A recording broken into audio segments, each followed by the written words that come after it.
সে বাংলা শিক্ষিত, ইংরেজি শিক্ষিত, সেই বিদেশি শিক্ষা শিক্ষিত, অক্সফোর্ড ইউনিভার্সিটি থেকে পড়ালেখা করছে, তার কাছে চরিত্র আছে, হাদিস শরীফের ইলম আছে, সেই আমাদের ইমামতি করেছে। তোমরা জানো ইসলামের ছাত্র শিবির একদম ছাত্রকে মেধাবী বানায়, চরিত্রবান বানায়। মেধাবী চরিত্রবান হলে দুনিয়াতে সফলতা পাওয়া যায়, আর পরে গেলেও সফলতা পাওয়া যায়। এজন্য ছাত্র শিবির তোমাদেরকে দেখে মদের দিয়ে, ক্যাম্প দিয়ে, চা খাওয়াইয়ে, তোমাদেরকে গিফট দিয়ে, তোমাদেরকে হাতিয়ে দিয়ে, তোমাদেরকে কলম দিয়ে, সুন্দর ব্যবহার দিয়ে, বাড়িতে ঘরে গিয়ে বাবার সাথে যোগাযোগ করে ইসলামের ছাত্র শিবিরের ফরম পূরণ করে তোমাকে মেধাবী বানাতে চাই, চরিত্রবান বানাতে চাই। তোমরা কি রাজি আছো? তাহলে আর কর্মী থাকবো না।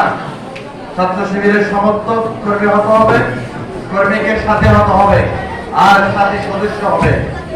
এটা হচ্ছে ছাত্র শিবিরের একটা ধাপ।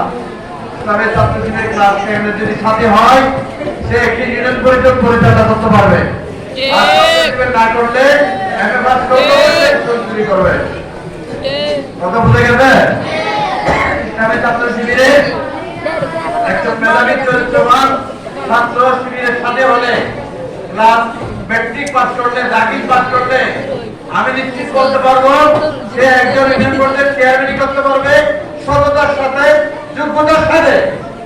আর যে ছাত্র শিবিরের নাগর যদি সেই এমএ পাস করে, যার কাছে আল্লাহর ভয় নেই, যার কাছে চরিত্র নেই, মেধা নেই, সেই রিলিফের চাউল চুরি করবে।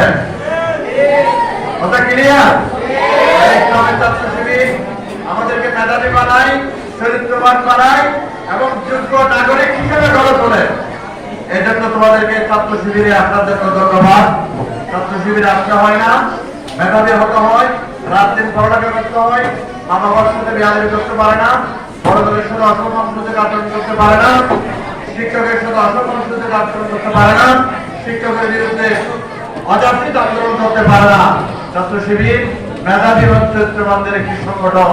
এই জন্য তোমাদেরকে আরো মেধাবী হওয়ার জন্য, আরো চরিত্রবান হওয়ার জন্য, কোরআন শরীফ, হাদিস শরীফ নিয়মিত পড়ালেখার জন্য, নিজের পাঠ্যপুস্তক পড়ালেখার জন্য, আরো চরিত্রবান হওয়ার জন্য বাংলাতে, পরে করেছে, মাদের পাড়ায় এবং কাতারে